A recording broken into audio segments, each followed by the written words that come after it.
السلام علیکم. Good to have you at Urdu audio books.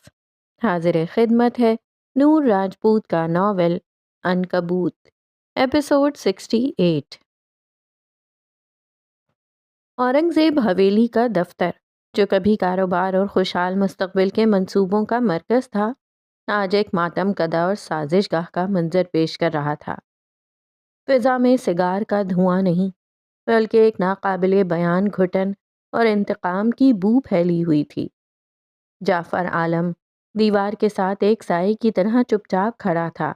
اس کی موجودگی رئیس کے نئے اختیار پر مہر تصدیق تھی. معراج الدین صوفے پر نڈھال سے بیٹھے تھے. ان کی آنکھوں میں بیٹی کی خیانت سے سلگتی ہوئی غیرت کی آگ تھی. مگر آج اس کمرے کا حاکم وہ نہیں، رئیس تھا. وہ میز کے پیچھے کرسی پر بیٹھا تھا، مگر اس کا انداز آرام دہ نہیں تھا. وہ ایک شکاری کی طرح چوکس اور خطرناک لگ رہا تھا. اس کی انگلیوں میں ایک فائل تھی، ایک ایسی فائل جو کسی کی زندگی اور موت کا فیصلہ تھی. وہ اس سب کی وجہ ہے. اس کی آواز میں کوئی جذبہ نہیں تھا، صرف ایک حقیقت کا سرد بیان. ہمارا ہر آنسو، میری ماں کا ہر زخم اور ابا کی موت، سب کا حساب اسی سے شروع ہوگا. خاندان کا خون رائیگان نہیں جائے گا. معراج الدین نے کچھ کہنے کے لیے منہ کھولا، مگر رئیس نے اسے ہاتھ کے اشارے سے روک دیا. فیصلہ اب آپ کو کرنا ہے پھوپھا جی، اس نے فائل میز پر رکھتے ہوئے کہا. اس کی آواز میں وہی سرد مہری تھی. پہلا راستہ قانون کا ہے. میرے پاس پختہ ثبوت ہیں کہ منار نے جان بوجھ کر گردیزی خاندان کو معلومات فراہم کی، جس کی وجہ سے یہ قتل عام ہوا. جعفر اس بات کا گواہ ہے کہ وہ ان سے ملتی رہی.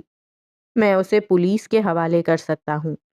وہ جیل جائے گی، مقدمہ چلے گا، اور اورنگزیب خاندان کی بیٹی کے کرتوت پوری دنیا کے سامنے آئیں گے. ہماری بچی کھچی عزت بھی اخباروں کی سرخیاں بنے گی. معراج الدین کا چہرہ غصے اور بے بسی سے سرخ ہو گیا. اور دوسرا راستہ؟ اس نے ایک لمحے کا توقف کیا. دوسرا راستہ حساب کا ہے. اس نے اٹھ کر معراج الدین کے سامنے میز پر دونوں ہاتھ رکھے. اس کی آنکھوں میں ایک بھیانک سنجیدگی تھی.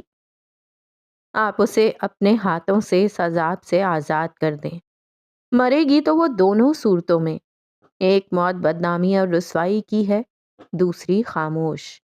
اب یہ آپ کے ہاتھ میں ہے کہ آپ خاندان کے نام پر مزید کالک لگانے دینا چاہتے ہیں یا اس کہانی کو یہیں ختم کر دینا چاہتے ہیں. کمرے میں ایک قیامت خیز سناٹا چھا گیا. اس نے ایک باپ کو اس کی بیٹی کے قتل کا اختیار دیا تھا. یہ ایک ناقابل تصور بے رحمی تھی، مگر اس وقت یہی اورنگزیب حویلی کا نیا قانون تھا. معراج الدین کی آنکھوں میں اپنی بیٹی کا چہرہ گھوما، پھر ان لاشوں کا منظر جو انہوں نے اپنے کندھوں پر اٹھائی تھیں. ان کے نزدیک ایسی اولاد کو مر جانا چاہیے تھا جو خاندان کی عزت اور اعتماد کو دشمن کے قدموں میں رول دے. انہوں نے کانپتے ہاتھوں سے میز پر رکھا پانی کا گلاس اٹھایا، مگر ان کے ہاتھ اتنے لرز رہے تھے کہ گلاس وہیں گر کر چکنا چور ہو گیا. انہوں نے اپنی آنکھیں بند کر لیں. سانس لینے میں دشواری ہوئی. جو خاندان کے انصاف کے لیے بہتر ہے وہی ہوگا. ان کی آواز ایک زخمی شیر کی دہاڑ کی طرح نکلی، مگر حویلی کی دیواروں سے باہر نہ جا سکی. فیصلہ ہو چکا تھا. دوسری جانب منار کا کمرہ ایک زندہ جہنم بنا ہوا تھا. وہ پچھلے 1 گھنٹے سے باتھ روم کے فرش پر گری قے کر کر کے ہلکان ہو چکی تھی. اس کا پورا وجود دکھ اور متلی کی اذیت سے ٹوٹ رہا تھا.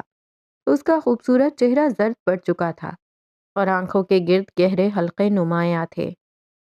ترنم بیگم اس کے پاس بیٹھی اس کی کمر پر ہاتھ پھیر رہی تھیں، اسے سنبھالنے کی کوشش کر رہی تھیں. ان کا دل اپنی بیٹی کی حالت پر کٹ رہا تھا. بس کر دو منار، کیا کھا لیا تھا تم نے؟ ڈاکٹر کو بلاؤں؟ اس نے نفی میں سر ہلایا. اس میں بولنے کی بھی ہمت نہیں تھی. وہ پھر سے اٹھ کر واش بیسن کی طرف بھاگی. ترنم بیگم اس کی حالت دیکھ رہی تھی اور تبھی ان کے ذہن میں ایک جھماکا ہوا۔ ان کا ہاتھ جو کچھ دیر پہلے منار کی کمر پر تھا وہیں ٹھٹک گیا۔ ان کی آنکھیں ناقابل یقینیت سے پھیل گئیں۔ انہیں اپنی بیٹی کی یہ حالت، یہ مسلسل متلی، یہ زرد رنگت، سب کے پیچھے چھپی وجہ ایک لمحے میں سمجھ آ گئی۔ وہ ساکت رہ گئیں، ان کا پورا وجود برف کی طرح ٹھنڈا پڑ گیا۔ جب وہ واپس پلٹی تو اس نے اپنی ماں کے چہرے پر وہ تاثر دیکھا جسے وہ کبھی نہیں بھول سکتی تھی۔ ایک ایسا تاثر جس میں محبت یا ہمدردی نہیں بلکہ شدید خوف تھا، ناقابل بیان وحشت تھی۔ تم نے کیا کیا ہے منار؟ ترنم بیگم کے منہ سے الفاظ ادا نہیں ہو رہے تھے، وہ کانپ رہی تھیں۔ کیا کیا تم نے؟ اس سے اپنی ماں کا خوف سمجھ آ گیا۔ اس نے روتے ہوئے آگے بڑھ کر ان کے ہاتھ تھام لیے۔ نہیں اماں، میں نے کوئی گناہ نہیں کیا، خدا کے لیے مجھ پر یقین کریں۔ اس نے اپنی ماں کے ہاتھوں کو چومتے ہوئے کہا، میں نے نکاح کیا تھا، فرقان نے وہ آگے بول نہیں پا رہی تھی۔ شرمندگی، ذلت اور بے بسی سے اس کا چہرہ سرخ پڑ چکا تھا۔ اسے فرقان کے وہ محبت بھرے الفاظ یاد آئے جو دراصل زہر میں بجھے ہوئے تیر تھے۔ کیا یہ سب ابھی ضروری ہے؟ ہمیں انتظار کرنا چاہیے۔ وہ تیار نہیں تھی۔ ہم کوئی گناہ نہیں کر رہے، ہم نے نکاح کیا ہے، اور میرا یقین کرو جب تمہارے گھر والوں کو ہمارے نکاح کا پتہ چلے گا تو وہ خود خوشی سے تمہیں میرے ساتھ رخصت کر دیں گے، اور میرے خاندان کو جب وارث ملے گا تو وہ سب دشمنیاں بھول جائیں گے۔ اور وہ پاگل، وہ اندھی، اس کی باتوں میں آ گئی۔ 19 سالہ لڑکی اندھی ہو چکی تھی۔ ترنم بیگم نے جھٹکے سے اپنے ہاتھ اس کی گرفت سے چھڑا لیے اور اٹھ کھڑی ہوئیں۔ ان کی آنکھوں میں اپنی بیٹی کے لیے کوئی نرمی نہیں تھی۔ ان کی بیٹی نے یہ کیا کر دیا تھا؟ ایک خفیہ نکاح جس کا ان کے پاس کوئی ثبوت نہیں تھا، اور اب وہ حاملہ تھی۔ اگر یہ بات باہر نکلتی تو کیا ہوتا؟ ان کی رہی سہی عزت بھی مٹی میں مل جاتی۔ لوگ کہتے کہ اورنگزیب خاندان کی بیٹی نے اپنے خاندان کے قاتلوں میں سے ایک کے ساتھ ناجائز تعلقات قائم کیے۔ وہ دقیانوسی سوچ رکھنے والی ماں نہیں تھی، مگر یہ سب غلط تھا۔ یہ ایک ناقابل معافی گناہ تھا۔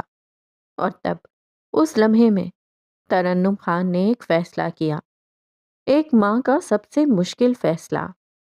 وہ اب معراج الدین یا دنیا کے رحم و کرم پر اپنی بیٹی کو نہیں چھوڑیں گی، وہ خود اس مسئلے کو حل کریں گی۔ انہوں نے گردیزی خاندان سے ملنے کا فیصلہ کیا۔ وہ اپنی بیٹی کو ان کے گناہ کے ثبوت سمیت ان کے دروازے پر پھینک آئیں گی۔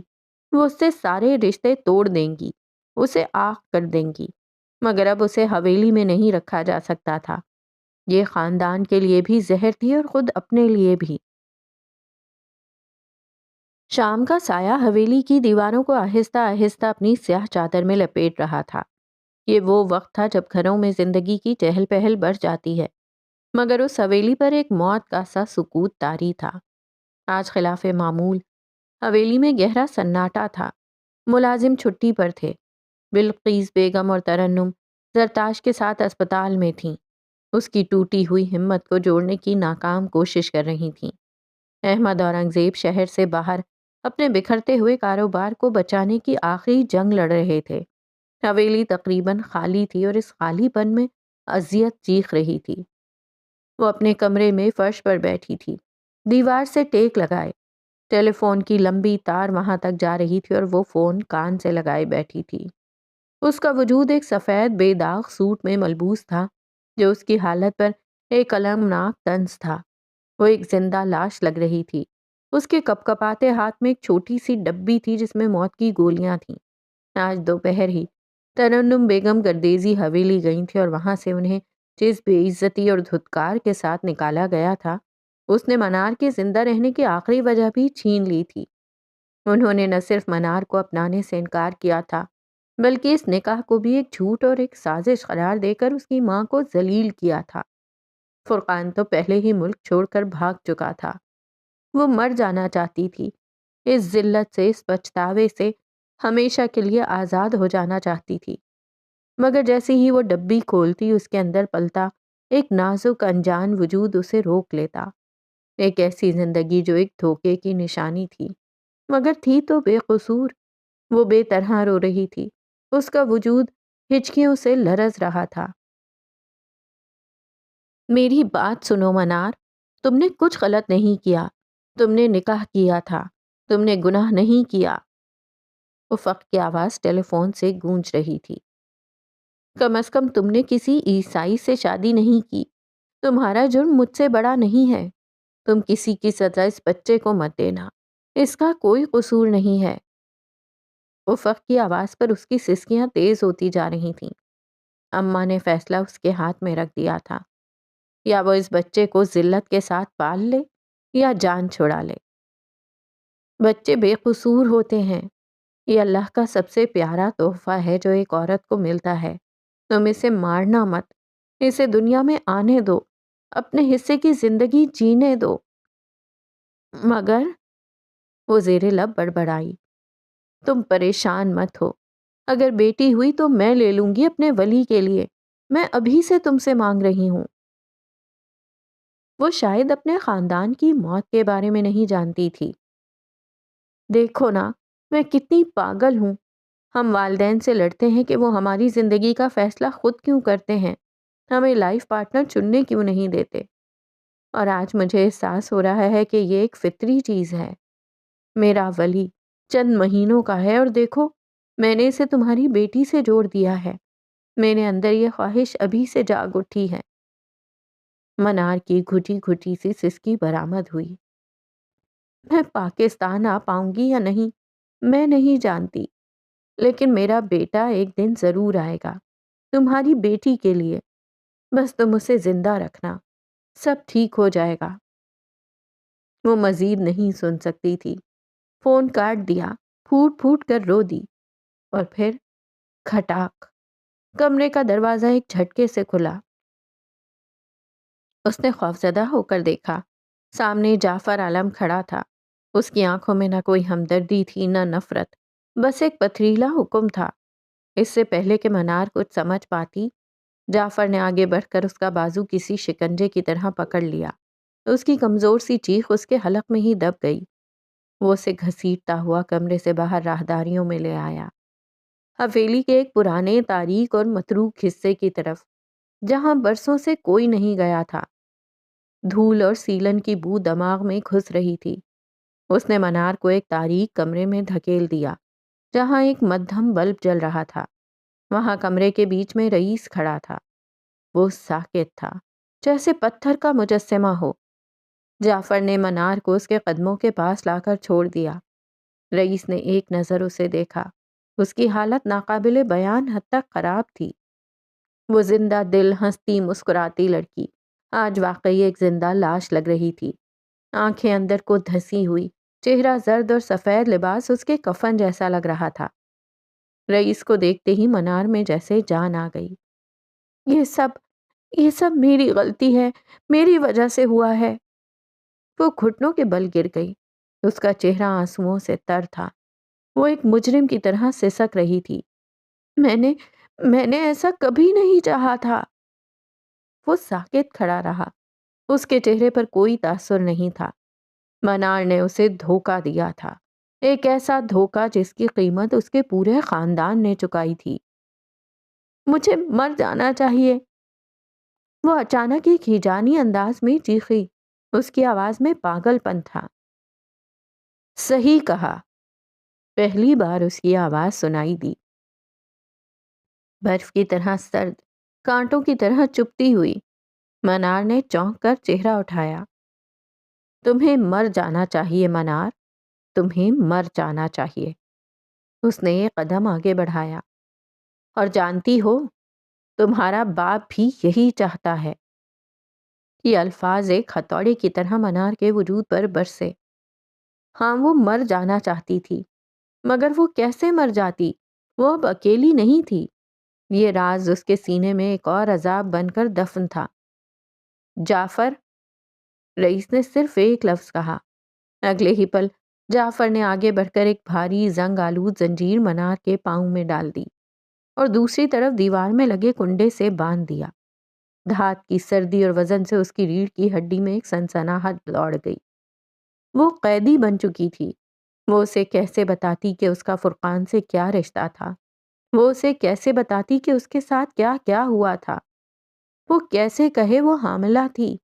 وہ 19 سالہ لڑکی حاملہ تھی۔ وہ مر جانا چاہتی تھی، مگر یہ وجود مرنے نہیں دے رہا تھا۔ رئیس نے اس کی طرف دیکھا۔ اس کی نظریں منار کے ہاتھ میں دبی اس چھوٹی سی ڈبی پر پڑیں۔ جب دشمن گھر میں ہو تو صفائی گھر سے ہی کرنی چاہیے۔ اس کی آواز میں کوئی لرزش نہیں تھی۔ ویسے میں تمہیں پستول دینے والا تھا تاکہ تم خود کو مار سکو۔ اس نے جعفر کی طرف دیکھا جس کے ہاتھ میں ایک لوڈڈ گن تھی۔ مگر اب نہیں۔ جو زہر تم اپنے ساتھ لائی ہو وہی لو۔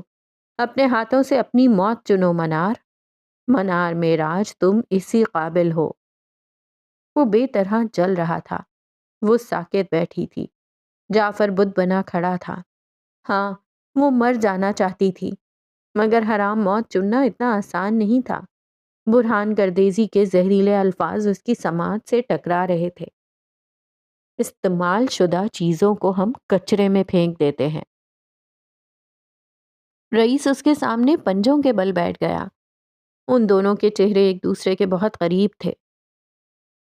تم نے ہمیں دھوکہ کیوں دیا منار؟ میں نے بس محبت کی تھی۔ آنسو اس کے رخساروں پر لڑھک گئے۔ محبت؟ اس کی آواز میں ایک تلخ طنز تھا۔ محبت انسان کو دھوکہ دینا نہیں سکھاتی۔ محبت انسان کو اپنے مقام سے نہیں گراتی۔ محبت انسان کو اپنے پیاروں کا قاتل نہیں بناتی۔ یہ وہ باتیں تھیں جو وہ ایک ساتھ کتابوں میں پڑھتے تھے، ایک ساتھ سیکھتے تھے، پھر وہ کیسے بھول گئی؟ منار نے آخری بار نظریں اٹھائیں۔ اس کی آنکھوں میں ایک ٹوٹی ہوئی بھیگی ہوئی چمک تھی۔ جب تمہیں محبت ہوگی تم سب جان جاؤ گے۔ رئیس کے چہرے پر ایک تاریک سایہ لہرایا۔ یہ الفاظ اس کے اندر تک اتر گئے۔ تکلیف کی ایک لہر اس کے پورے وجود میں پھیل گئی۔ محبت؟ کیا وہ اب اس قابل بچا تھا کہ محبت کر پائے؟ کیا واقعی وہ کبھی محبت کر پائے گا؟ اس نے بنا کچھ کہے جعفر کی جانب ہاتھ بڑھایا۔ جعفر نے ایک طرف رکھی پانی کی بوتل اٹھا کر اسے پکڑائی۔ اس نے وہ بوتل منار کے سامنے رکھ دی۔ فیصلہ تمہارا ہے۔ اپنی موت خود چنو، یا پھر اپنے اور اپنے ماں باپ کے لیے عمر بھر کی ذلت چنو۔ وہ ایک لمحے کو رکا۔ بلکہ میں انہیں اپنے ہاتھوں سے مار دوں گا تاکہ وہ یہ ذلت نہ دیکھیں۔ وہ اسے دیکھتی رہی۔ کہ رئیس نہیں تھا، وہ سیدھا صاف دل لڑکا مر چکا تھا۔ اس کی جگہ ایک بے رحم ٹوٹا ہوا شخص کھڑا تھا۔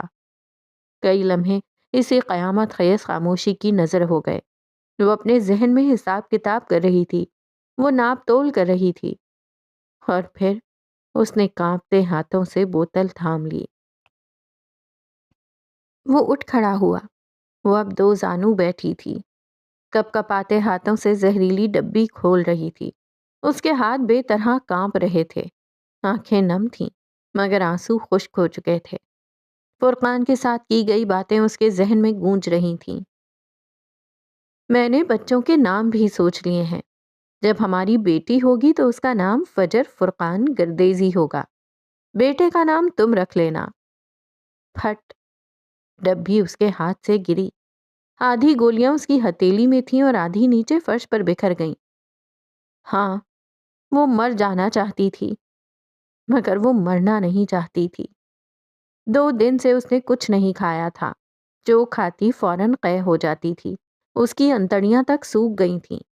رئیس اب چند قدم ہٹ کر دیوار سے ٹیک لگائے کھڑا تھا۔ اس کا دل کسی نے اپنی مٹھی میں بھینچ رکھا تھا، مگر اس کا دماغ یہی سب چاہتا تھا۔ پھر منار نے ایک گہری سانس لی۔ اس نے کانپتے ہاتھوں سے ہتھیلی پر رکھی ساری گولیاں ایک ساتھ منہ میں ڈال لیں، پانی کی بوتل اٹھائی اور ایک گھونٹ بھرا۔ گولیاں اس کے حلق میں اٹکنے لگیں۔ اس نے آخری بار رئیس کو دیکھا۔ اس کی آنکھوں میں نفرت نہیں، ایک عجیب سی سرد مہری تھی۔ میں نے تمہیں معاف کیا، محبت تمہیں معاف نہیں کرے گی۔ اور اس کے ساتھ ہی وہ ایک طرف ڈھیر ہو گئی۔ اس کا چہرہ دھول بھرے فرش سے جا ٹکرایا۔ یہ منظر دیکھتے ہی وہ ایک جھٹکے سے باہر کی طرف بھاگا۔ وہ مزید ایک لمحہ بھی وہاں کھڑا نہیں رہ سکتا تھا۔ اس کی ٹانگیں جواب دے گئی تھیں۔ وہ راہداری میں بھاگتا جا رہا تھا۔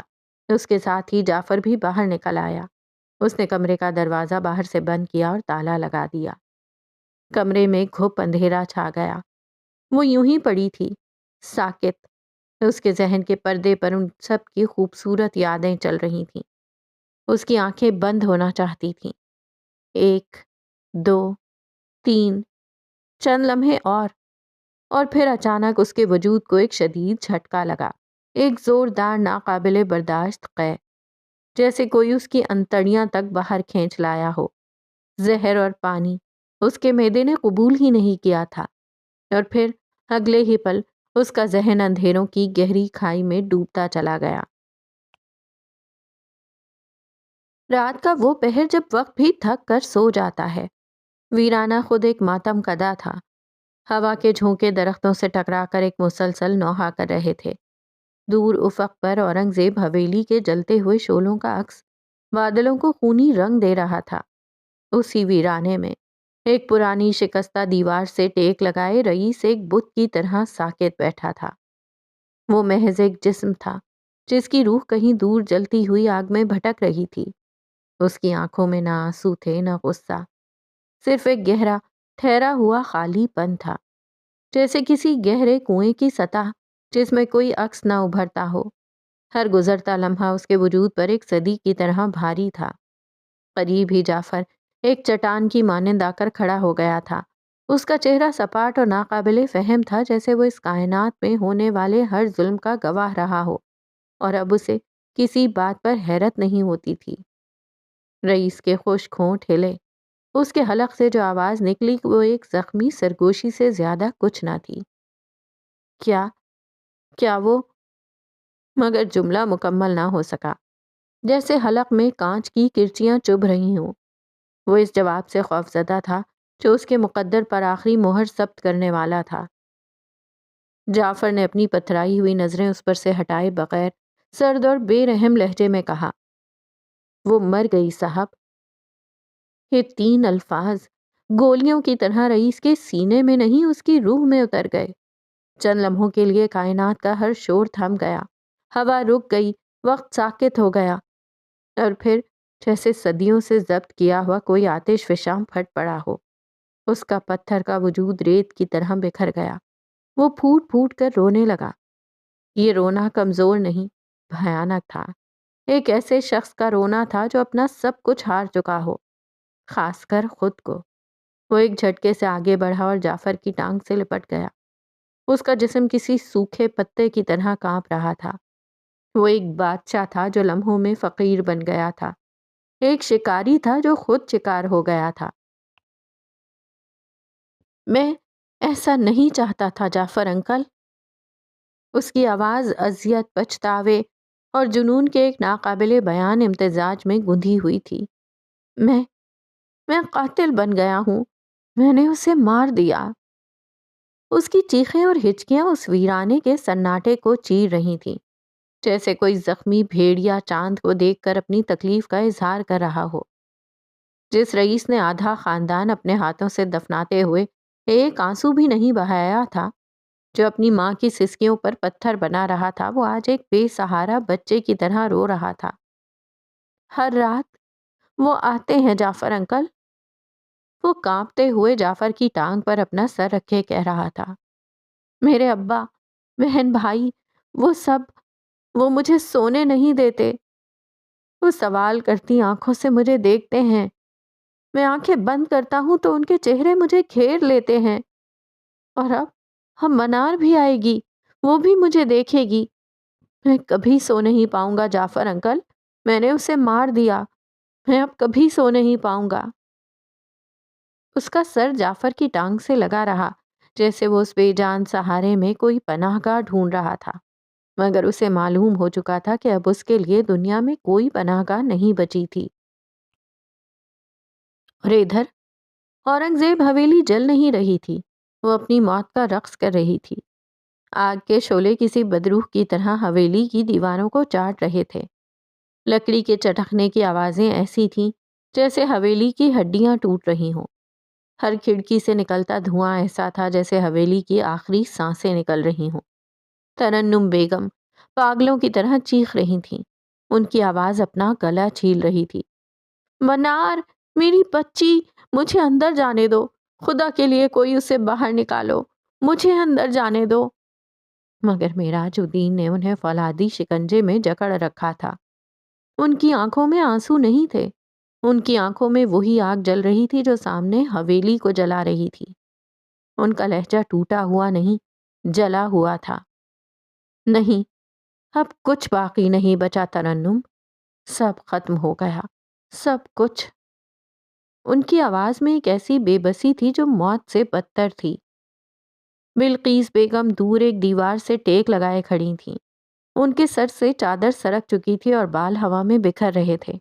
ان کا چہرہ سپاٹ تھا، جیسے ان کی روح یہ منظر دیکھنے سے پہلے ہی پرواز کر چکی ہو۔ فائر بریگیڈ کی گاڑیوں کا شور، پولیس کی بھاگ دوڑ، ایمبولینس کے سائرن، سب مل کر ایک قیامت کا منظر پیش کر رہے تھے۔ مگر یہ سب بے معنی تھا۔ جو ہونا تھا ہو چکا تھا۔ اورنگزیب خاندان کا سورج آج غروب ہو گیا تھا، اور پھر کئی گھنٹوں کی جاں سوز جدوجہد کے بعد جب آگ کے شعلے ٹھنڈی گیلی راکھ میں بدلے تو حویلی ایک سیاہ ڈھانچے کی صورت کھڑی تھی۔ ہر طرف گیلی راکھ اور بجھی ہوئی امیدوں کی بو پھیلی تھی۔ امدادی کارکنوں نے حویلی کے پچھلے متروک حصے کی طرف قدم بڑھائے۔ وہاں ایک کمرے کی چھت گر چکی تھی۔ جلے ہوئے ملبے کے نیچے انہیں وہ مل گئی، ایک انسانی لاش جو مکمل طور پر مسخ ہو چکی تھی۔ یہ گوشت پوست کا وجود نہیں تھا، یہ کوئلے اور راکھ کا ایک کھیولا تھا۔ چہرہ ناقابل شناخت تھا، ہاتھ اور پاؤں سیاہ راکھ میں تحلیل ہو چکے تھے۔ اس کے جھولتے ہوئے جسم پر سفید لباس کے چند جلے ہوئے ٹکڑے ہی اس بات کی گواہی دے رہے تھے کہ کبھی یہاں کوئی انسان موجود تھا۔ اس کی شناخت کے لیے اس کی کلائی میں چپکا وہ بریسلٹ تھا جس پر میم لکھا ہوا تھا۔ یہ منار کا تھا۔ یہ منظر اتنا بھیانک تھا کہ تجربے کار امدادی کارکنوں نے بھی اپنے چہرے پھیر لیے۔ معراج الدین نے جو نہ جانے کب وہاں پہنچا تھا، اس مسخ شدہ وجود کو دیکھا اور بہت آہستہ بوجھل آواز میں کہا، جیسے یہ الفاظ اس کی زبان پر سیسا بن کر جم گئے ہوں، یہ منار ہے، میری بیٹی۔ یہ سنتے ہی ترنم بیگم کے حلق سے ایک بے آواز چیخ نکلی۔ وہ ایک جھٹکے سے زمین پر گر کر بے ہوش ہو گئیں۔ معراج الدین نے اپنا منہ دوسری جانب کر لیا، جیسے وہ اس حقیقت کا سامنا کرنے سے قاصر ہوں، اور ویل چیئر پر بیٹھی زرتاش، اس نے ایک دل خراش چیخ ماری جو اس جلی ہوئی حویلی کی دیواروں سے ٹکرا کر واپس آئی۔ منار! منار معراج، وہ جو کبھی اورنگزیب حویلی کی سب سے روشن کرن تھی، آج اسی حویلی کی راکھ میں تحلیل ہو گئی تھی۔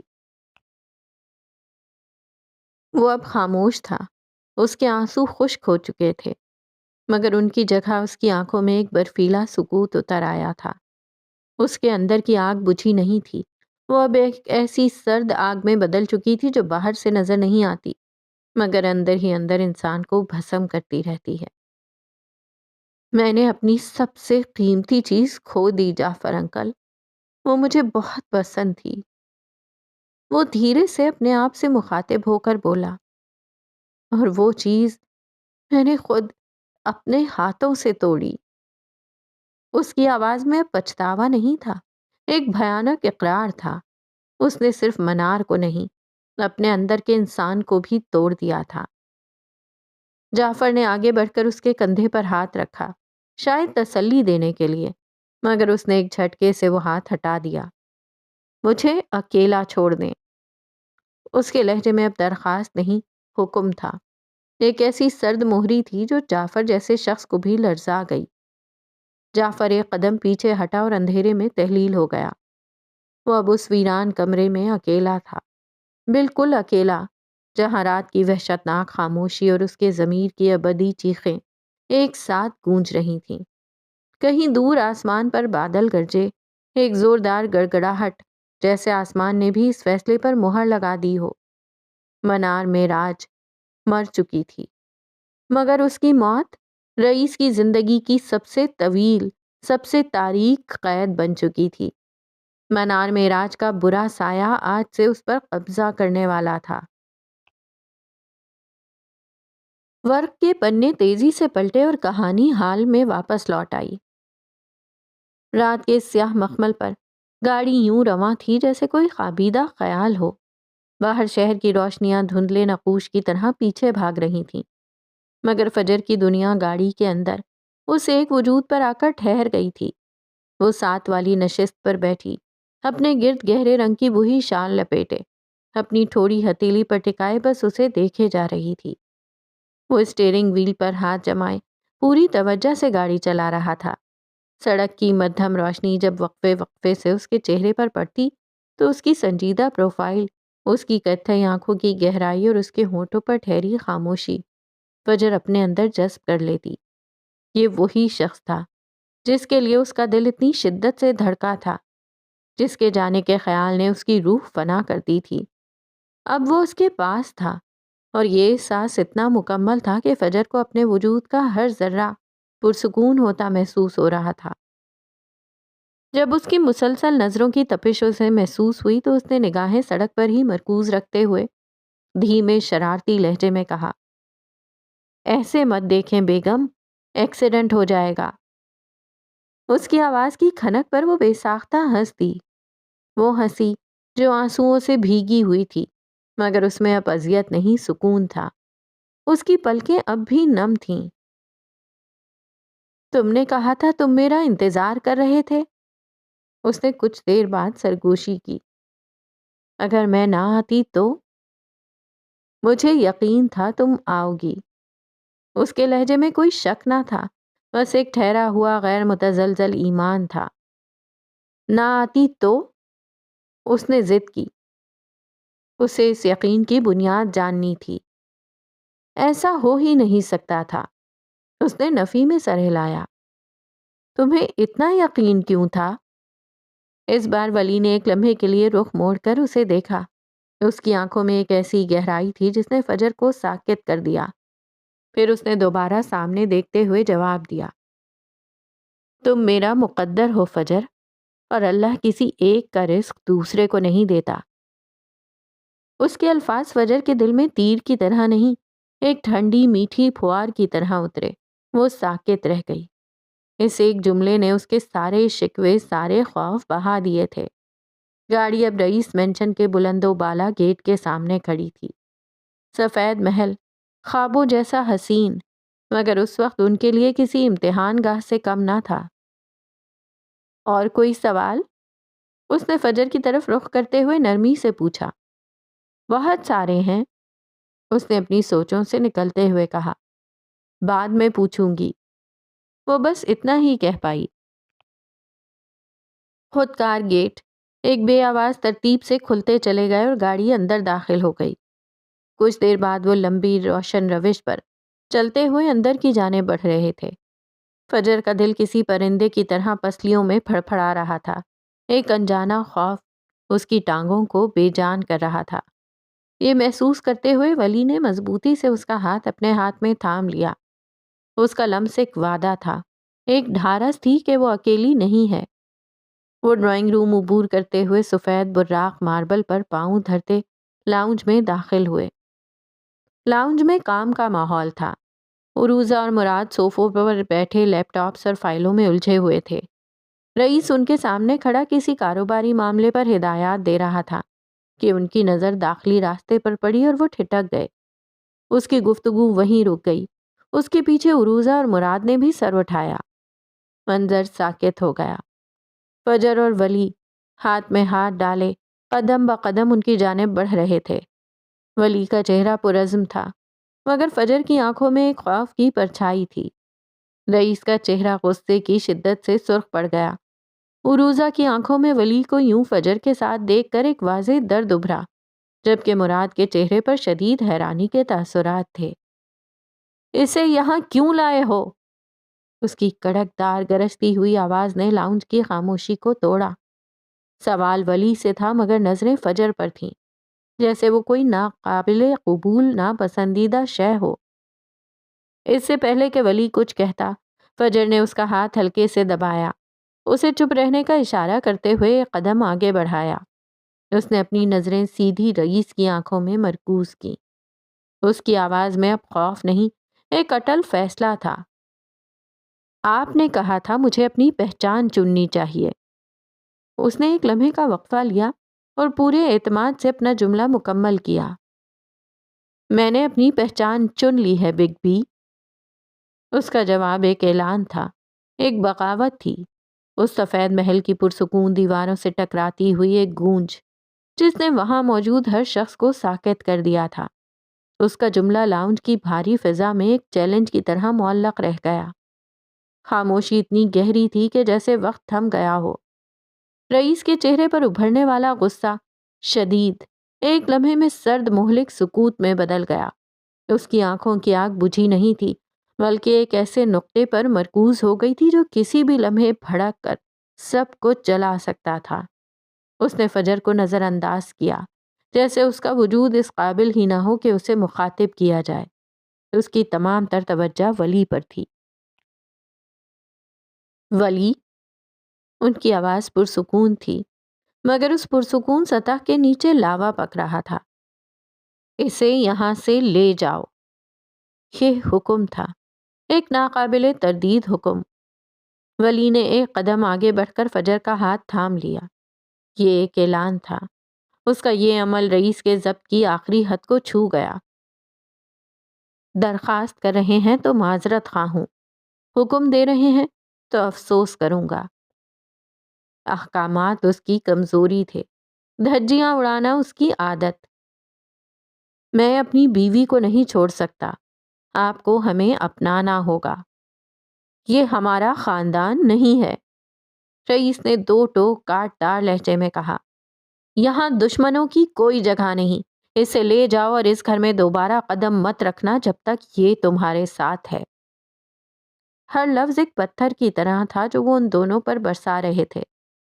فجر کا دل ڈوب رہا تھا، وہ خوف پھر سے حاوی ہونے لگا، مسترد کیے جانے کا خوف۔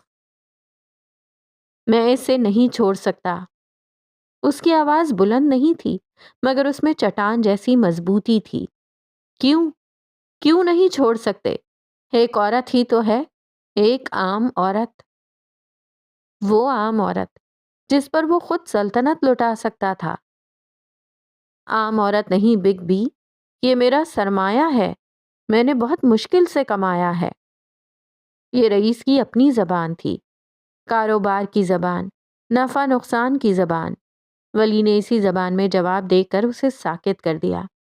ایک لمحے کے لیے اس کے چہرے پر حیرت کی لہر دوڑی جو فوراً ہی غصے میں بدل گئی۔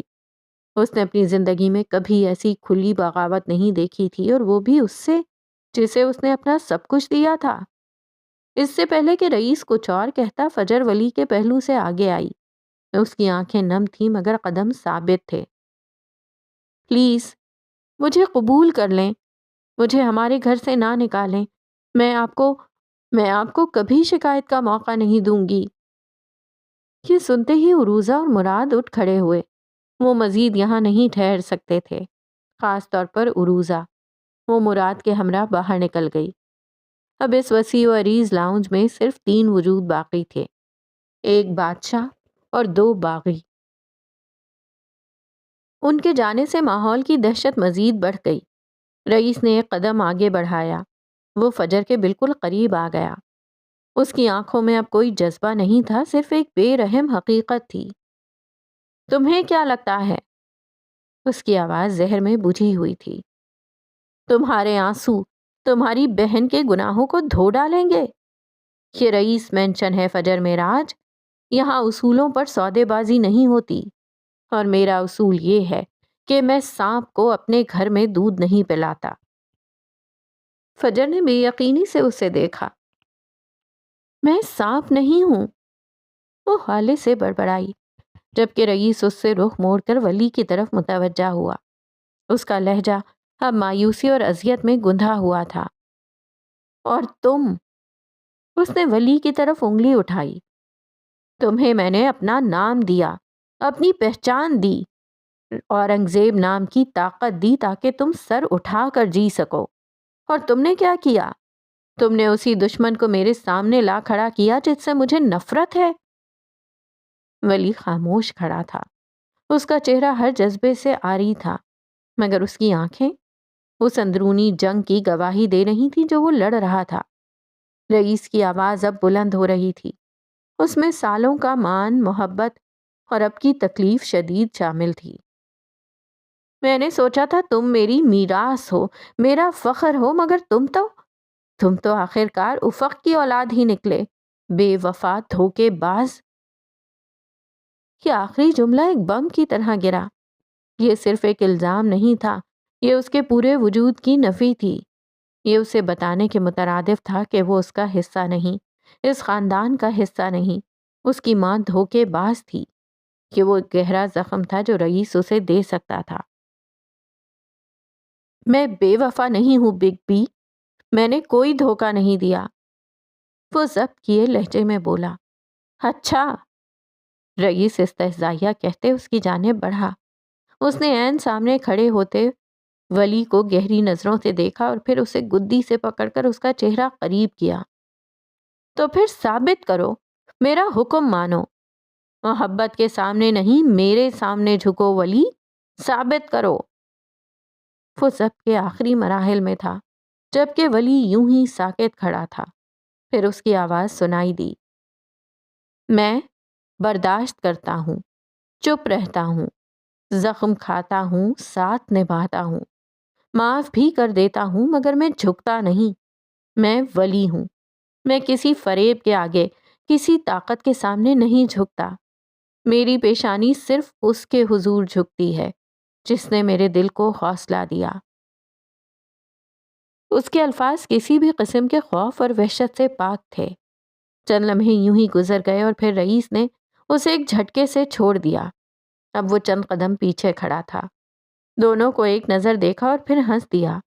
اس کا قہقہا رئیس مینشن کی در و دیوار میں گونج گیا۔ دونوں کو ہنستے ہوئے تعصب سے دیکھا، پھر وہ سیڑھیوں کی جانب مڑ گیا۔ چلے جاؤ یہاں سے، اور آئندہ مجھے اپنی شکل مت دکھانا۔ اس کا حکم گونج کر رہا، جبکہ ولی اور فجر کا دل ڈوب رہا تھا۔ ہم آپ کو نہیں چھوڑ سکتے، سنا آپ نے؟ ہم نہیں چھوڑ سکتے، آپ کو ہمیں اپنانا ہوگا۔ اس کے حکم کو توڑتی فجر کی آواز گونجی، خود اور ہمیں تکلیف پہنچا کر آپ کے اصول میوزیم میں نہیں رکھے جائیں گے۔ وہ حلق کے بل چلائی، پتہ نہیں وہ اتنا ضدی کیوں تھا۔ گیٹ آؤٹ، زینے چڑھتے ہوئے اس نے سرخ چہرے کے ساتھ کہا۔ اندر اتنی آگ تھی، یوں لگ رہا تھا جیسے ابھی سب خاک ہو جائے گا۔ وہ دونوں اپنی اپنی جگہ کھڑے رہے اور پھر آخری زینے پر پہنچ کر وہ رکا۔ یاد آیا، وہ پلٹا، تمہارے لیے ایک سرپرائز ہے۔ اس نے ٹراؤزر کی جیب میں ہاتھ ڈالا اور پھر کچھ نکالا، اور اگلے ہی پل اس نے وہ چیز بازو پھیلا کر ولی کی جانب پھینک دی۔ وہ اس کے قدموں میں آ گری۔ شاید یہ تم سے جڑا ہے۔ یہ ایک بریسلٹ تھا، سفید ماربل پر پڑا، وہ چمک رہا تھا۔ ولی نے سر جھکا کر دیکھا اور پھر وہ ساکت رہ گیا۔ وہ اسے پہچانتا تھا، وہ بریسلٹ جس پر ڈبلیو کا حرف چمک رہا تھا، یہ اس نے نینسی کو دیا تھا۔ رئیس اب ریلنگ پر کوہنیاں ٹکائے ان کی جانب جھکا ہوا تھا۔ لاؤنج میں ایک بار پھر موت جیسا سناٹا چھا گیا۔ فجر نے دہشت سے ولی کی طرف دیکھا جس کا چہرہ سفید پڑ چکا تھا۔ اس کی آنکھوں میں ناقابل یقین اذیت تھی، ایسا لگا جیسے کسی نے اس کی روح کھینچ لی ہو۔ وہ پنجوں کے بل جھکا اور پھر ایک گھٹنا زمین پر ٹکاتے اس نے کپکپاتی انگلیوں سے وہ بریسلٹ اٹھایا۔ اس کے ہاتھ سفید پڑ چکے تھے، آنکھیں دھندلا گئیں۔ نینسی ٹوٹی پھوٹی سی سرگوشی لبوں سے آزاد ہوئی۔ فجر ساکت تھی، وہ مرنا نہیں چاہتی تھی، وہ جینا چاہتی تھی۔ رئیس کی بے رحم آواز گونجی جبکہ ولی کا وجود طوفانوں کی زد میں تھا۔ اس نے ہونٹ بھینچ لیے۔ بریسلٹ اب اس کی انگلیوں پر چمک رہا تھا اور پھر ایک ٹھنڈا تاثر اس کے رگو پے میں سرایت کر گیا۔ لہراتے ہوئے گاؤن کی سرسراہٹ اس کی سماعت سے ٹکرائی۔ وہ آ گئی تھی۔ وہ سفید ہیولا واپس آ گیا تھا۔ وہ اس کے عین پیچھے کھڑی تھی، بھیگی ہوئی۔ ولی کو اپنے سینے کے مقام پر شدید جلن کا احساس ہوا۔ دل کیا دہاڑے مار مار کر روئے۔ رئیس گردن اکڑائے اسے دیکھ رہا تھا، جبکہ فجر ساکت تھی، یوں جیسے جم گئی ہو۔ وہ نینسی کو جانتی تھی، مگر کیا اس کی موت میں رئیس کا ہاتھ تھا؟ یہ کیسا سچ تھا، بھیانک۔ ولی کی آنکھوں کے گوشے بھیگنے لگے۔ ایک ناقابل بیان تکلیف پھیلتی جا رہی تھی۔ وہ ابھی تک اسی پوزیشن میں تھا۔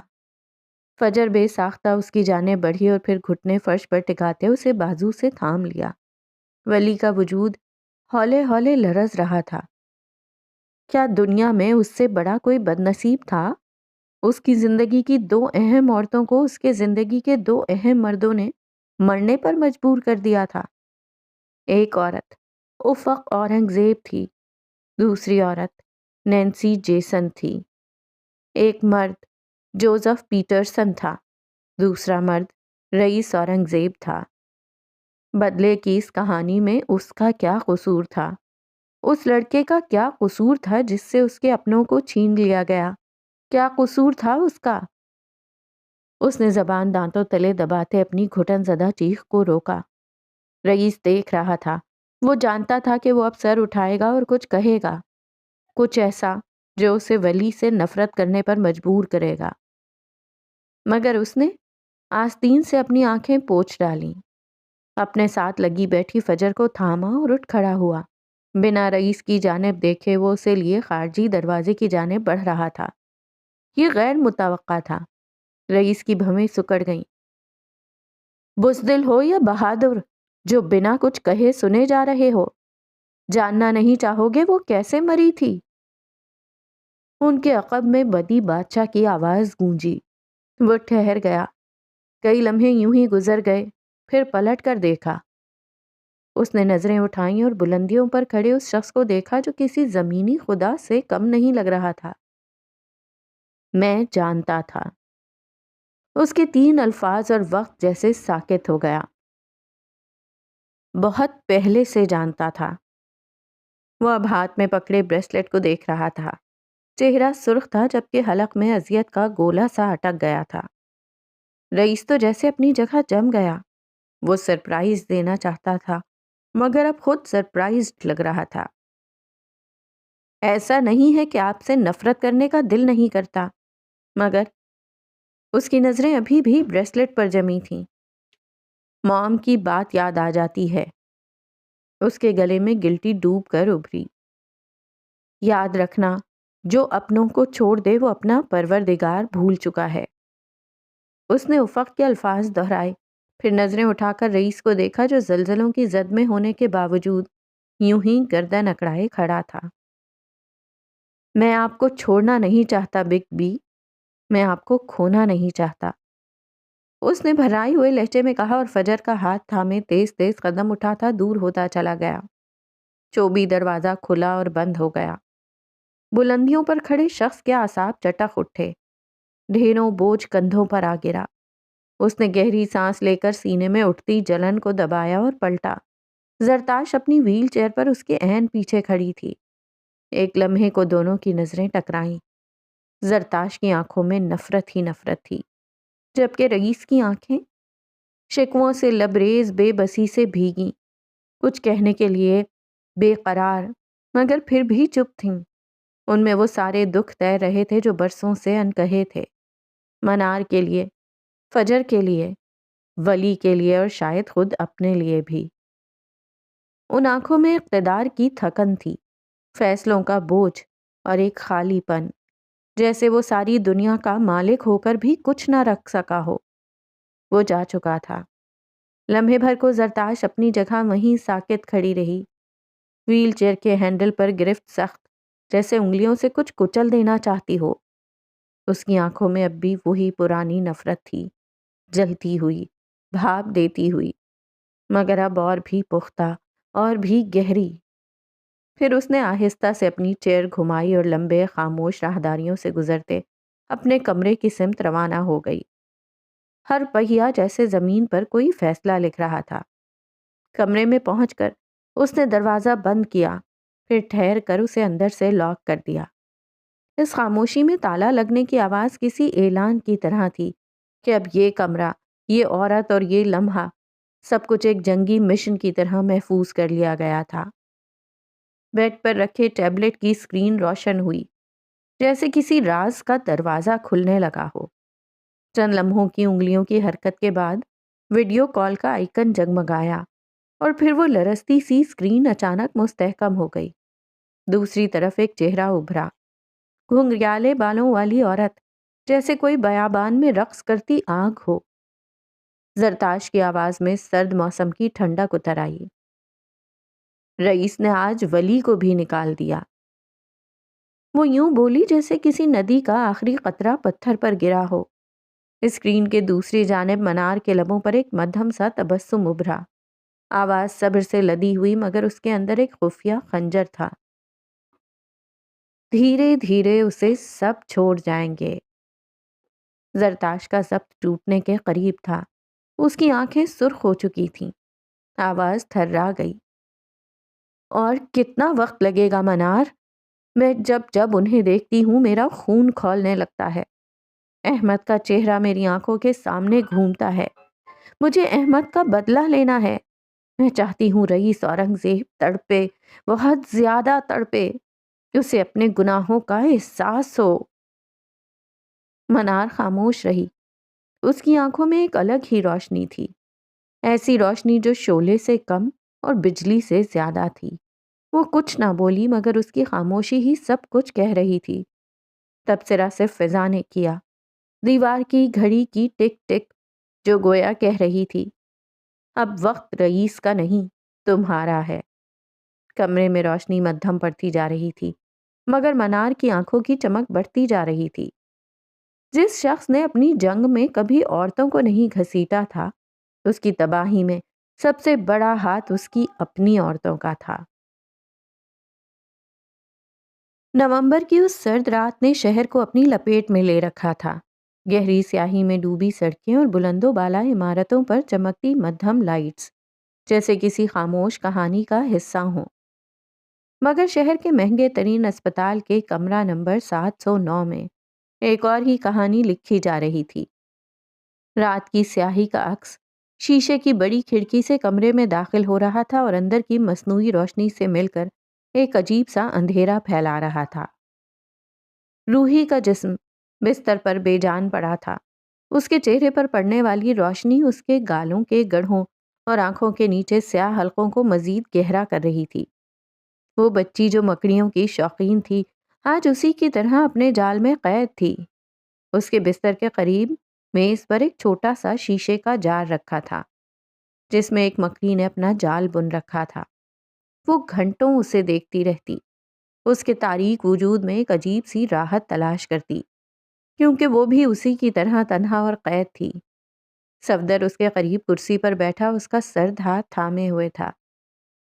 روحی کے دوسرے ہاتھ میں آئی کامک بک تھی، وہ اسے پڑھ کر سنا رہی تھی۔ کچھ دیر پہلے اس نے روحی کے لیے آدھا سیب کاٹا تھا جو اب میز پر پڑا سوکھ رہا تھا۔ اچانک دروازے کا لاک گھوما اور زرقا اندر داخل ہوئی۔ اس کی خوبصورت نفیس شخصیت اس سرد رات کی روشنی میں بھی چمک رہی تھی مگر اس کے چہرے پر گہری خفگی نمایاں تھی۔ روحی کو دیکھتے ہی اس کی بھویں تن گئیں اور اس کی نظریں سیدھی صفدر پر جا ٹکیں۔ یہ کیا مذاق ہے صفدر؟ وہ اندر آتے ہی تقریباً چیخی۔ میں کب سے تمہیں فون کر رہی ہوں، تمہیں کوئی فرق نہیں پڑتا؟ صفدر نے جھٹکے سے اپنا ہاتھ روحی کے ہاتھ سے ہٹایا اور فوراً اٹھ کھڑا ہوا۔ فون سائلنٹ پر تھا، میں روحی کے ساتھ، اور تمہاری دنیا بس یہ روحی ہے نا؟ اس کی آواز اب اور بلند ہو چکی تھی۔ میں کب سے انتظار کر رہی ہوں کہ تم ایک دن میرے لیے بھی وقت نکالو گے، مگر یہاں تو ہر چیز اسی کے گرد گھومتی ہے۔ شادی، وہ بھی شاید کسی دن اس کے جنازے کے بعد ہی ہوگی۔ روحی کا بدن ساکت ہو گیا۔ اس کے ہاتھ میں تھامی ہوئی کتاب ایک دم پھسل کر بستر پر گر گئی۔ صفدر کا چہرہ زرد پڑ گیا۔ اس نے فوراً آگے بڑھ کر زرقا کا بازو تھاما، بمشکل خود پر ضبط کیا۔ چلو باہر بات کرتے ہیں۔ اس کی آواز خوف اور بے بسی سے کپکپا رہی تھی۔ زرقا نے ایک بار پھر روحی کو دیکھا۔ اس کی نظر میں غصے سے زیادہ بیزاری تھی۔ روحی کا وجود اب اس کے لیے نفرت بن چکا تھا۔ اسی لڑکی نے دونوں خاندانوں کو مصیبت میں ڈال رکھا تھا۔ صفدر اسے تقریباً گھسیٹتے ہوئے کمرے سے باہر لے گیا۔ دروازہ بند ہوا مگر اس کی آواز دیواریں روک نہ سکیں۔ میں تھک چکی ہوں صفدر، مجھے تم سے سب کچھ چاہیے، مکمل، مگر تم اب بھی روحی کو لیے بیٹھے ہو۔ وہ ٹھیک نہیں ہونے والی، سب مان چکے ہیں، تم کب مانو گے؟ بس کر دو زرقا، وہ میری بہن ہے، میری زندگی ہے، اور میں کیا ہوں؟ تمہارے لیے کچھ بھی نہیں۔ وہ بھڑکی۔ روحی کی آنکھیں بند تھیں، مگر اس کے کانوں میں ہر لفظ خنجر کی طرح پیوست ہو رہا تھا۔ وہ چاہتی تھی کہ یہ سب جھوٹ ہو، کہ وہ مکڑیوں کے جال کی طرح کوئی برا خواب دیکھ رہی ہو، لیکن اس کے اندر کا درد اور دھڑکن کی لڑکھڑاہٹ اس بات کی گواہی تھی کہ یہ حقیقت تھا۔ اس کے پاس تھے مگر وہ اپنی دنیا میں تنہا رہ گئی تھی، بالکل اسی طرح جیسے اس کے جال میں قید مکڑی۔ اسے محسوس ہوا جیسے وہ بھی مکڑی کے جال کی طرح ایک ایسی زندگی میں الجھ گئی تھی جہاں اس کا وجود دوسروں کے لیے بوجھ بن چکا ہے۔ اس کی آنکھوں کے کناروں سے بے آواز آنسو بہنے لگے، جو آہستہ آہستہ اس کے کانوں کی جانب بہہ رہے تھے۔ وہ بچی جو کبھی بلند حوصلہ رکھتی تھی، جو بہت کچھ کرنا چاہتی تھی، آج سرد نومبر کی رات میں اپنے وجود کو ایک بے معنی جال سمجھ رہی تھی جس سے وہ خود کو آزاد کرنا چاہتی تھی۔ اور دروازے سے باہر صفدر اور زرقا کی آوازیں آہستہ آہستہ ختم ہوتی گئیں، مگر ان کی بازگشت روحی کے دل میں ہمیشہ کے لیے قید ہو چکی تھی۔ اس کے جینے کی امید آہستہ آہستہ دم توڑ رہی تھی، کیونکہ وہ دوسروں پر بوجھ بن کر نہیں جینا چاہتی تھی۔ وہ لڑکیاں جنہیں دنیا کمزور کہہ کر آگے بڑھ جاتی ہے، دراصل وہی سب سے زیادہ جری یعنی بہادر ہوتی ہیں۔ وہ جو دکھا نہیں سکتی، وہ جو چیخ نہیں سکتی، وہ جو بھاگ نہیں سکتی۔ ان کی خاموشی میں جو زہر رچا ہوتا ہے وہ صدیوں کے دکھ کی تلخی لے کر پلتا ہے۔ یہ وہ لڑکیاں ہوتی ہیں جنہیں محبت میں رسوائی ملی، عزت کی گٹھری سمجھ کر قربانی کے لیے چن لیا گیا، یا خاندان کی غیرت کا کفن پہنا دیا گیا۔ ان کے اندر ایک مسلسل سڑن ہوتی ہے، جیسے کوئی یاد، کوئی زخم، کوئی بے آواز چیخ ہر رات ان کے اندر دوبارہ جنم لیتی ہے۔ ان لڑکیوں کے لیے دنیا کبھی نرم نہیں ہوتی۔ ان کی ماں بھی ان کی آنکھوں کی نمی کو ضد کہہ دیتی ہے، اور باپ اسے گستاخی سمجھتا ہے۔ بھائی غیرت کے نام پر ان کا نام مٹا دینا چاہتا ہے، اور معاشرہ انہیں ایک بدنما داغ کی طرح مٹانے پر تلا ہوتا ہے۔ لیکن وہ اپنی شکست کے ساتھ جینے کا ہنر سیکھتی ہیں۔ نہ واپسی کا کوئی در ہوتا ہے، نہ معافی کا کوئی دروازہ۔ وہ بس اپنی ہار کو اپنی سانسوں میں سمو کر جینا سیکھتی ہیں۔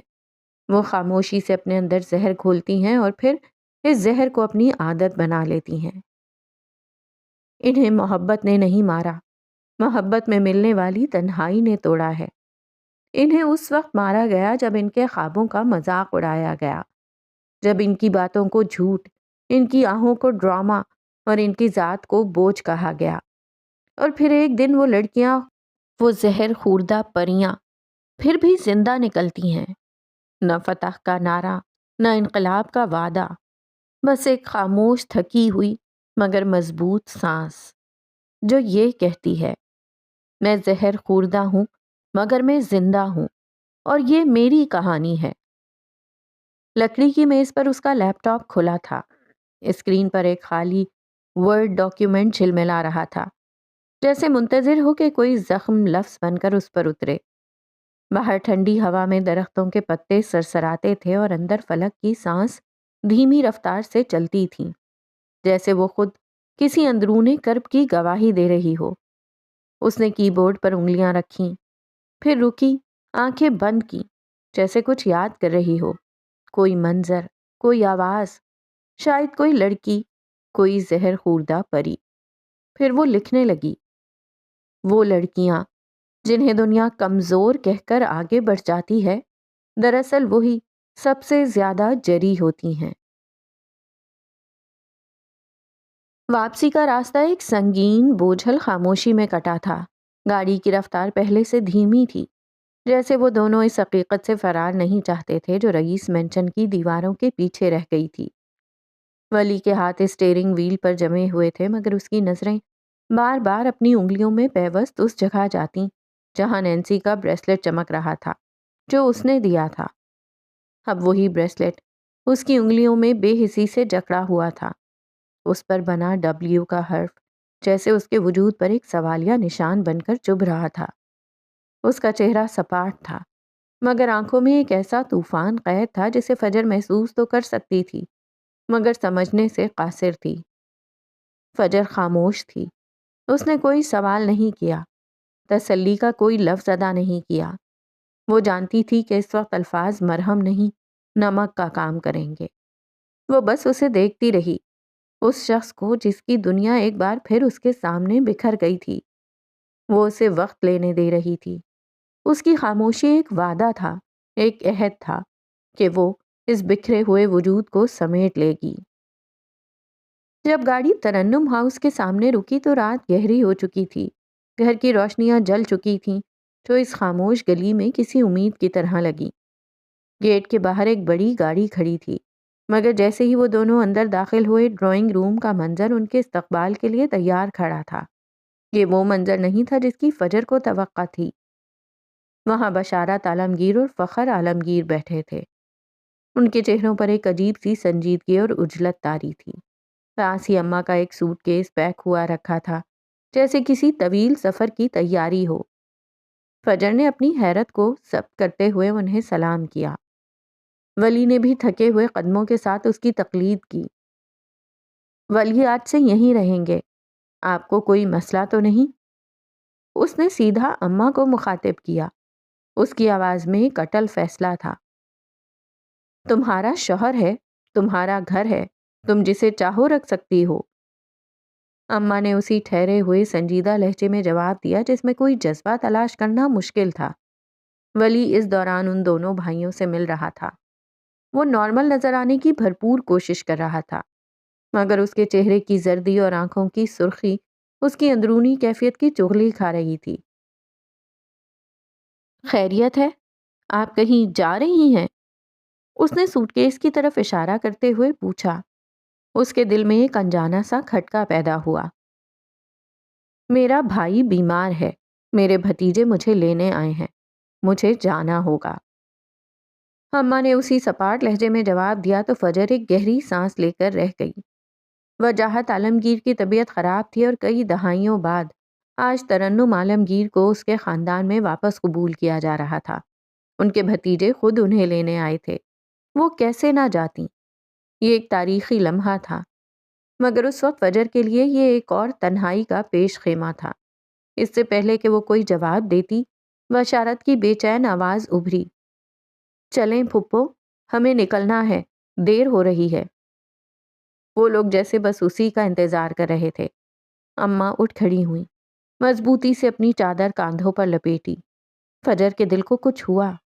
یہ زندگی میں پہلی بار تھا جب اماں اسے چھوڑ کر کہیں جا رہی تھیں، مگر اس کے جانے میں وہ پرانی تلخی یا بے بسی نہیں تھی، بلکہ ایک حق تھا جو اسے واپس مل رہا تھا۔ مگر اس وقت جب فجر کو خود سہارے کی سب سے زیادہ ضرورت تھی، یہ احساس عجیب تھا۔ بانو کے گھر والے صبح سے لینے آ رہے ہیں، وہ چند دنوں کے لیے جا رہی ہے، اپنا گھر دیکھ لینا۔ اماں ایسے کہہ رہی تھیں جیسے کوئی ذمہ داری سونپ رہی ہوں۔ یوں کہنا مناسب ہوگا کہ ذمہ داری سے آزاد ہو رہی ہوں۔ ان کے لہجے میں فجر کے لیے محبت سے زیادہ ایک حقیقت پسندی تھی۔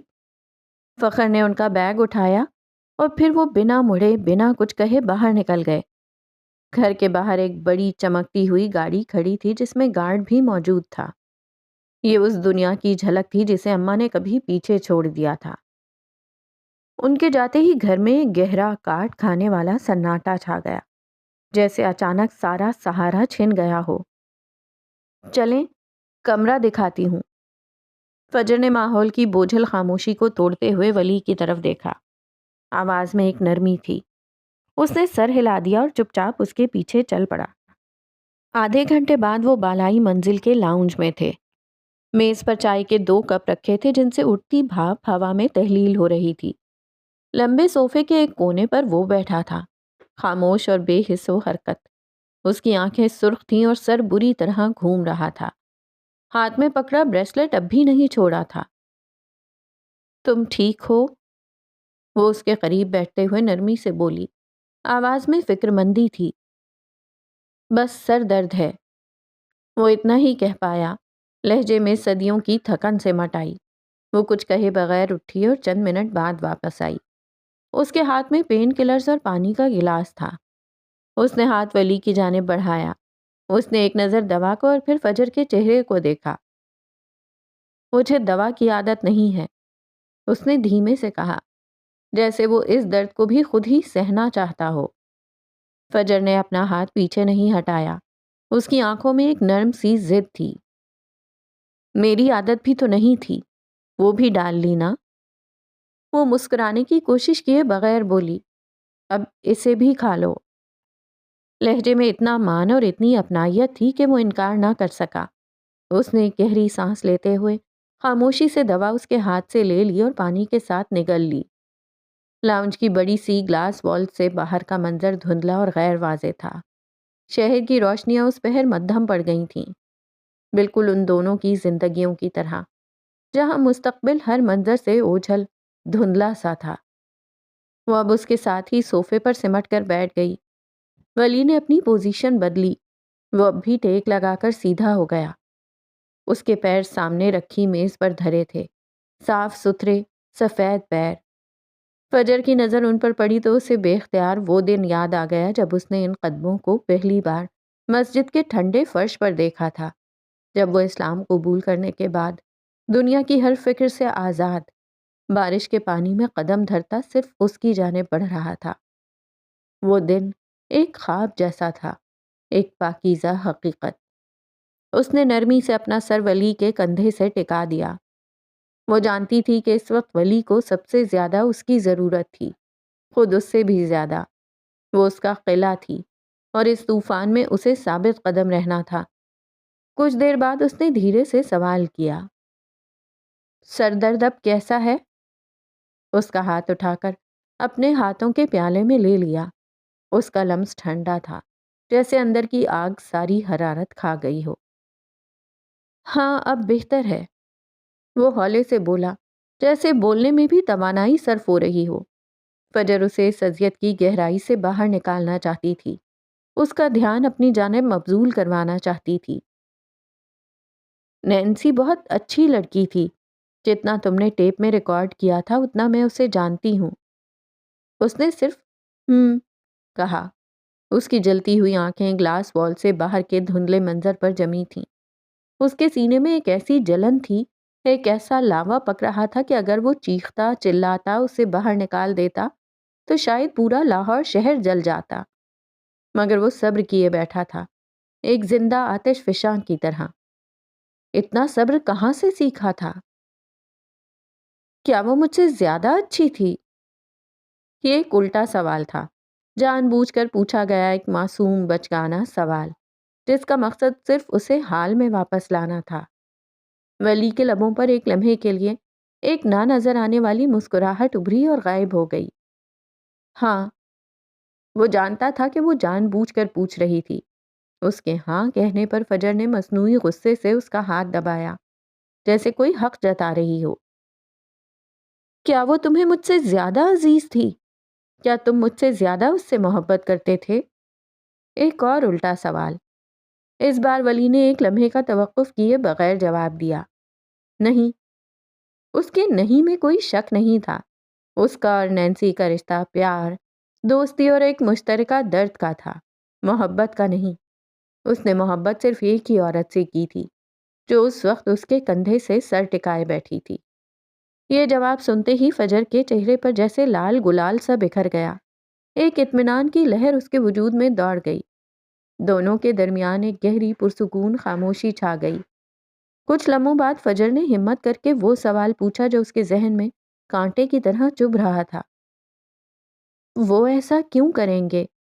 وہ نینسی کو کیوں ماریں گے؟ وہ یہ سوال پوچھتے ہوئے ڈر رہی تھی کہ کہیں اس کے زخموں کو پھر سے نہ کرید دے، مگر وہ پرسکون بیٹھا ہوا تھا۔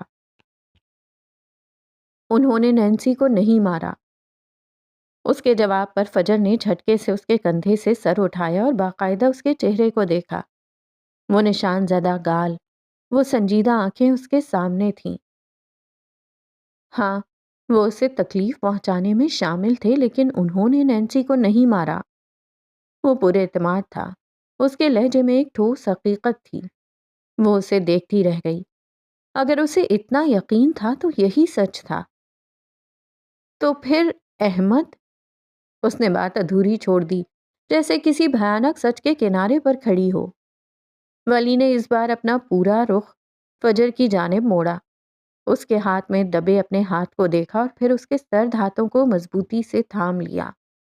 وہ بہت کچھ نہیں جانتی تھی، اور شاید اب وقت آ گیا تھا۔ وہ اسے دیکھ رہا تھا اور سوچ رہا تھا کہ کیا اسے سب کچھ بتا دینا چاہیے۔ وہ اس کی بیوی تھی، اس کے ہر سکھ دکھ کی ساتھی، وہ حق رکھتی تھی۔ پھر اس نے ایک گہری سانس لی۔ یہ سب اتنا سیدھا نہیں ہے فجر۔ اس نے جس انداز سے اس کا نام لیا تھا، جس اپنائیت سے پکارا تھا، فجر کا چہرہ کھل اٹھا۔ تو پھر بتائیں مجھے، میں جاننا چاہتی ہوں۔ سب نے ہمیشہ مجھ سے سچ چھپایا ہے، کیا میں اس قابل بھی نہیں کہ مجھے سچ بتایا جائے؟ وہ سنجیدگی سے اسے دیکھے گئی۔ آنکھوں میں شکایت نہیں، حق تھا۔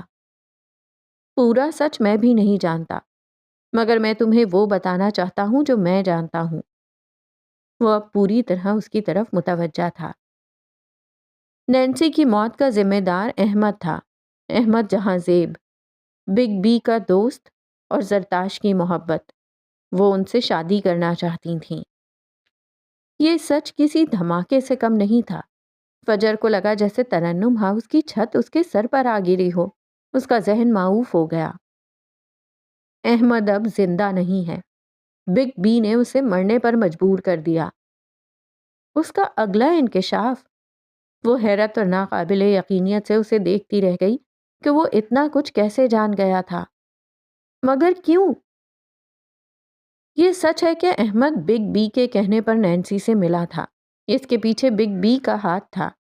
یہ شاید پہلی اور آخری بار تھا جب انہوں نے اپنی جنگ میں کسی عورت کو ذریعہ بنایا تھا، اور افسوس، وہ نینسی تھی۔ دکھ کی لہر اس کے چہرے پر پھیل گئی۔ مگر انہوں نے ایسا کیوں کیا؟ وہ ساکت تھی، جیسے اس کا دماغ کام کرنا چھوڑ گیا ہو۔ میرے لیے۔ اس کے اگلے انکشاف نے فجر کا سر گھما دیا۔ وہ بے یقینی سے اسے دیکھ رہی تھی۔ میں افق اورنگزیب کی اولاد ہوں، اور وہ مجھے واپس پانا چاہتے تھے۔ وہ مجھے جوزف پیٹرسن سے چھین لینا چاہتے تھے، جیسے انہوں نے موم کو اورنگزیب خاندان سے چھین لیا تھا، اور اس کے لیے انہوں نے نینسی کا استعمال کیا۔ وہ اسے وہ سب بتا رہا تھا جو اسے احمد اورنگزیب صاحب سے معلوم ہوا تھا۔ رئیس اورنگزیب کے لیے افق اورنگزیب بہت اہم تھی۔ یہ سچ ہے کہ وہ موم کے چھوڑ جانے پر ٹوٹ گئے تھے، ان سے نفرت کرتے تھے، شاید آج بھی کرتے ہوں، مگر وہ تھی تو ان کی بہن ہی۔ جب وہ اس قابل ہوئے کہ افق کی نشانی کو واپس پا سکیں تو انہوں نے ایک منصوبہ بنایا۔ نینسی کا استعمال کیا گیا تاکہ مسٹر جوزف سے سودے بازی کر سکیں۔ انہیں ولیم جوزف ہر قیمت پر واپس چاہیے تھا، مگر پھر احمد نے دھوکہ دے دیا۔ کھیل الٹ گیا۔ نینسی ماری گئی۔ زرتاش جو احمد سے شادی کرنا چاہتی تھی ہمیشہ کے لیے ٹوٹ گئیں، اور احمد کو اپنے دھوکے کی سزا موت کی صورت ملی۔ یہی وجہ ہے کہ زرتاش اورنگزیب اپنے بھائی رئیس اورنگزیب سے شدید نفرت کرتی ہیں۔ اس نے جتنا وہ جانتا تھا فجر کے سامنے کھول کر رکھ دیا۔ ہر سچ پچھلے سچ سے زیادہ بھیانک تھا۔ پوری کہانی سننے کے بعد لاؤنج میں ایک لمبی گہری خاموشی چھا گئی۔ فجر کے ذہن میں اب بھی ایک سوال تھا۔ تو انہوں نے آج ہمیں سچ کیوں نہیں بتایا؟ اس نے پوچھا۔ آخر رئیس نے خاموشی سے یہ کیوں ظاہر ہونے دیا کہ وہ نینسی کا قاتل تھا؟ ولی نے ایک تلخ تعصب بھری سانس لی، پھر فجر کے ہاتھوں پر اپنی گرفت مضبوط کی۔ ہمیں خود سے دور کرنے کے لیے